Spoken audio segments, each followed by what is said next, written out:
Bienvenidos a mi canal. En este vídeo os voy a hablar de la Segunda Guerra Mundial. A comienzos de 1943, la Segunda Guerra Mundial se encontraba en su cuarto año y el panorama estaba comenzando a cambiar. Durante los primeros 2 años, las potencias del eje, lideradas por la Alemania nazi, Italia y Japón, lograron una serie de victorias rápidas y decisivas. Sin embargo, 1943 será el año que marque el principio del fin para las fuerzas del eje.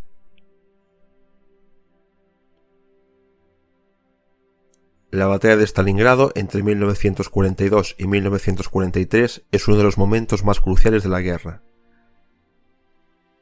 Esta feroz batalla en la Unión Soviética no solo cambió el curso de la guerra en el este, sino que también alteró el equilibrio de poder global. En el verano de 1942, Hitler lanzó una ofensiva para tomar esta ciudad estratégica en el Volga.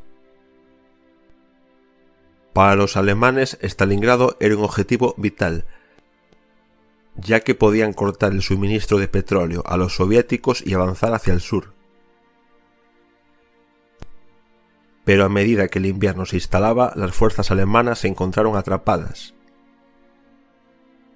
El ejército nazi, que había avanzado rápidamente durante años, ahora se veía atrapado en un cerco impenetrable por el ejército rojo, que aprovechó el agotamiento de los soldados alemanes.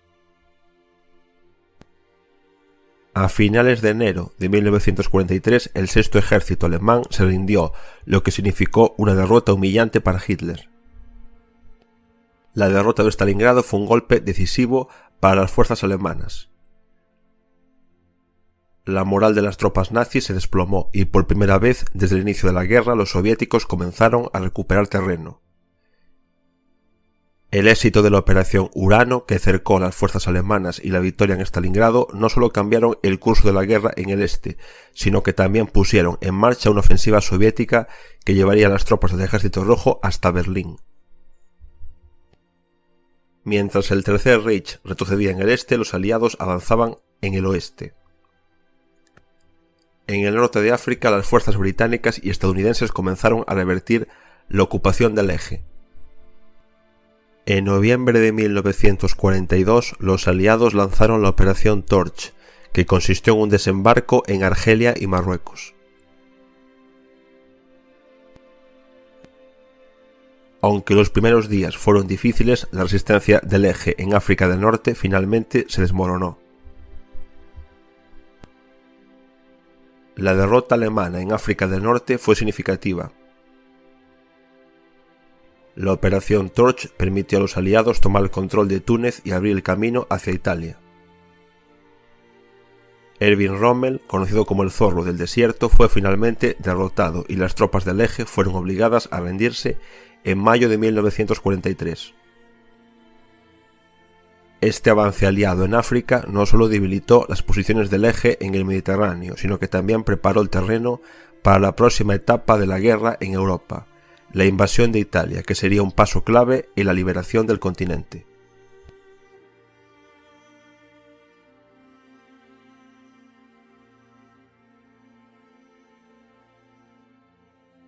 En enero de 1943, los líderes aliados Winston Churchill de Gran Bretaña y Franklin Roosevelt de los Estados Unidos se reúnen en la ciudad de Casablanca, Marruecos, para planificar el futuro de la guerra. El objetivo es claro: la rendición incondicional de las potencias del eje. Esto significa que no habrá negociaciones ni habrá treguas. La victoria debe ser total. La cumbre de Casablanca tiene implicaciones estratégicas y políticas de gran alcance. Roosevelt y Churchill también deciden que tras el éxito en África, la siguiente etapa de la ofensiva aliada será la invasión de Italia, seguida de una eventual invasión de la Europa ocupada por los nazis.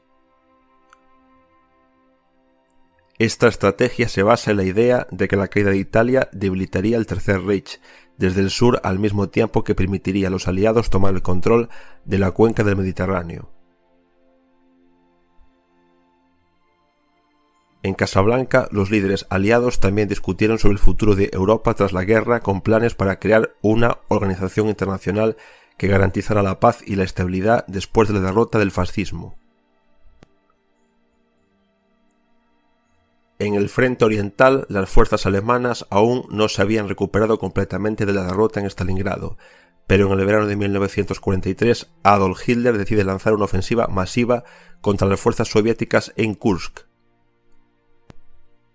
La batalla de Kursk se convertirá en la mayor confrontación de blindados de la historia. En la batalla de Kursk, la Unión Soviética desplegó más del doble de soldados y más tanques que los alemanes. En aviones y piezas de artillería también tenían superioridad los soviéticos.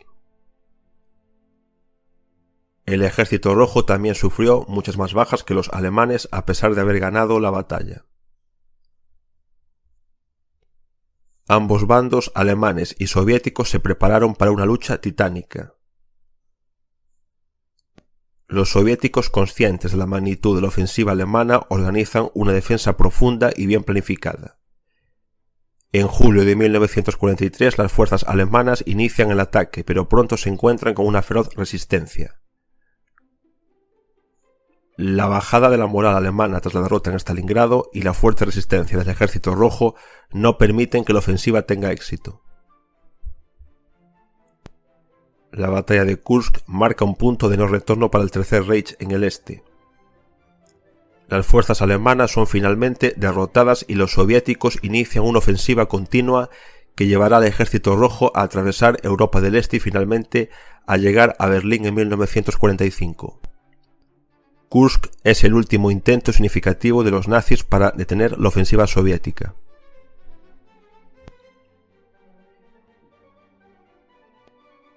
En 1943 la situación en Italia se tornó crítica para las fuerzas del Eje, especialmente para Benito Mussolini, el líder fascista que había llevado a Italia a la guerra junto con Alemania. A principios de julio de 1943, después de las derrotas en el norte de África, los aliados comenzaron a preparar su invasión de Italia a través de Sicilia, conocida como la Operación Husky. Mientras las fuerzas aliadas avanzaban desde el sur, la situación política en Italia se precipitaba hacia el colapso. El 25 de julio de 1943, una crisis política y militar llevó al Gran Consejo Fascista a votar en contra de Mussolini. El rey Víctor Manuel III decidió arrestarlo y destituirlo del poder, nombrando a Pietro Badoglio como nuevo primer ministro, quien abogaba por una salida negociada de la guerra.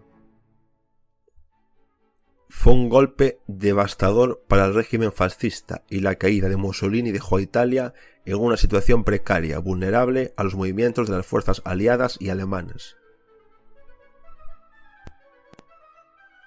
Pero el destino de Italia no quedaba sellado con la caída de Mussolini.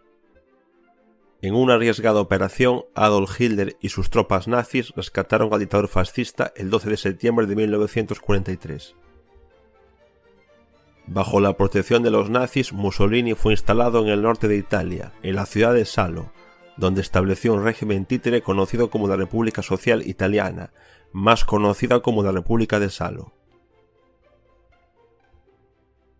Este régimen, creado y controlado por los nazis, era una tentativa por parte de Hitler de mantener a Italia en el eje, y significaba una ocupación directa y brutal del norte del país. La República Social Italiana no tenía realmente un poder soberano, sino que servía como un estado marioneta al servicio de la maquinaria nazi. La creación de la República Social Italiana fue una respuesta desesperada de Hitler, ya que temía que la caída de Mussolini pudiera llevar a una Italia neutral o incluso aliada de los aliados.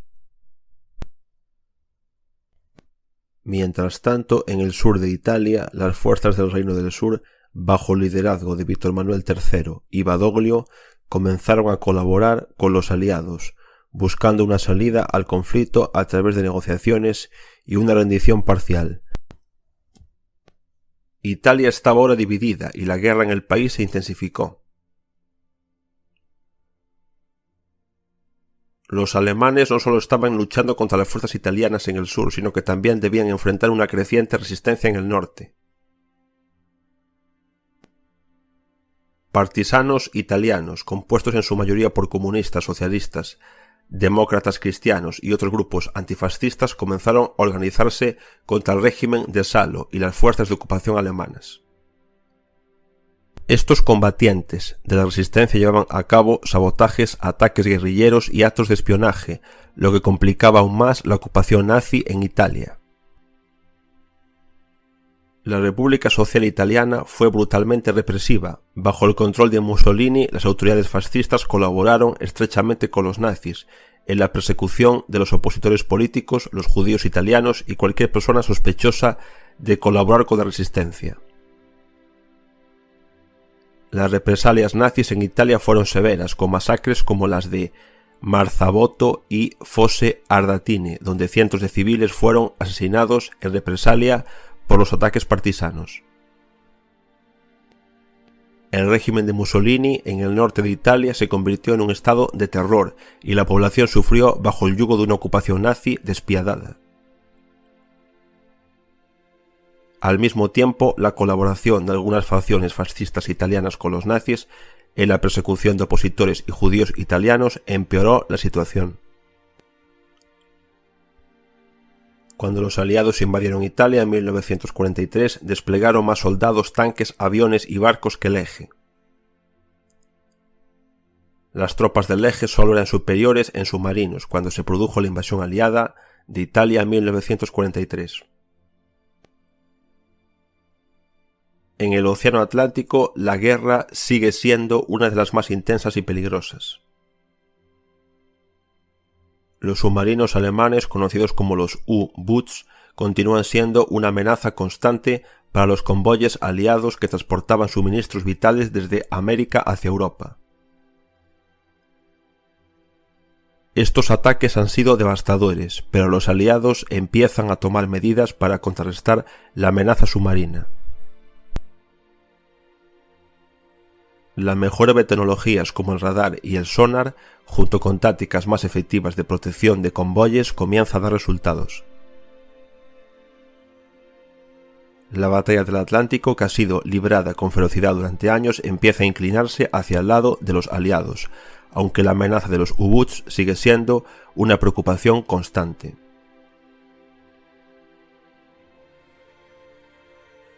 En la batalla del Atlántico, los aliados desplegaron más barcos, más aviones y más hombres que el Eje. El Eje solo superaba a los aliados en submarinos.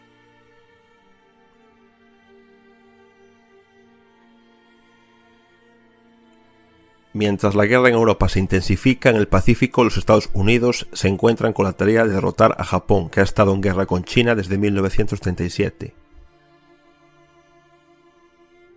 A medida que 1943 avanza, la ofensiva aliada en el Pacífico gana impulso. La batalla de Guadalcanal, ganada por los estadounidenses en 1943, marca un punto de inflexión en la guerra en el Pacífico. A partir de esta victoria, las fuerzas estadounidenses comienzan una serie de ataques para recuperar las islas del Pacífico y acercarse al corazón de Japón. En la batalla de Guadalcanal, Estados Unidos desplegó más soldados, más tanques y más barcos que los japoneses.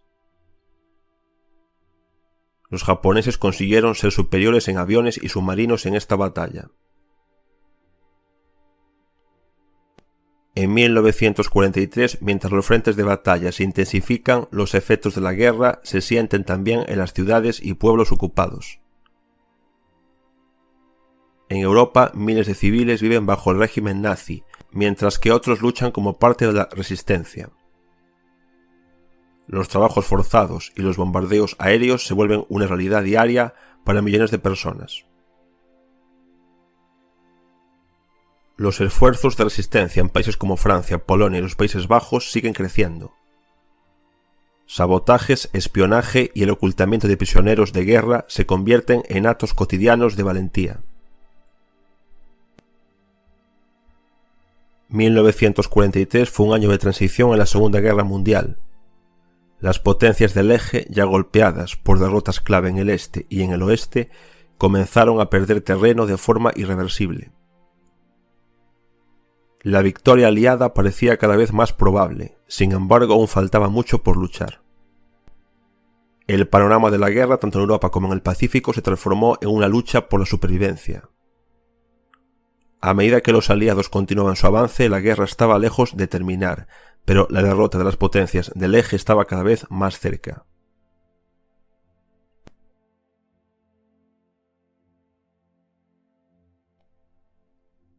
Aquí finaliza este vídeo, gracias por haberlo visto y nos vemos en el próximo.